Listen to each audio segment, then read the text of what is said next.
السلام علیکم ورحمۃ اللہ۔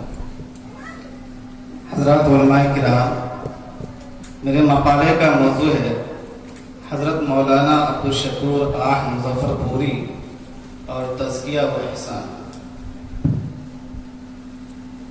حضرت آہ مظفر پوری نے اپنی زندگی میں بڑے بڑے مشائخ کا زمانہ پایا اور ان کی قربت و میت بھی حاصل رہی، مگر متقدمین کے بجائے عہد اخیر کی ایک شخصیت اپنی ہی رفیق درس، یار غار اور محرم اسرار، قطب الاقطاب حضرت مولانا بشار کریم گڑھولوی کو اپنا پیر طریق بنایا۔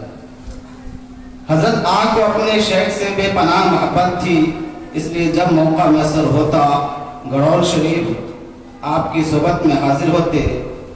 حضرت گڑھولوی انتہائی قابل تاثیر اور سراپا فیض بزرگ تھے۔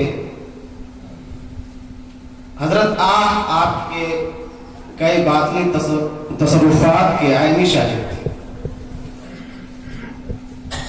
حضرت آہ یقینی طور پر اپنے بلند خاندانی اقدار و روایات کی بدولت اور اکابر مشائخ کی تربیت نیز حضرت گڑھولوی کی فیض سے صحبت سے کندن بن کر نکلے تھے اور روحانیت و ولایت کے اعلیٰ مقامات پر فائز تھے، لیکن اپنی فطری سادگی و بے نفسی اور شہرت سے گریز پسند طبیعت کی بنا پر خانقاہی دنیا سے اپنے آپ کو بالکلیہ الگ رکھا تھا۔ پیر و مرشد حضرت گڑھولوی کا انتقال 1935 عیسوی میں ہوا۔ ان کے بعد آپ مکمل 10 سال حیات سے رہے۔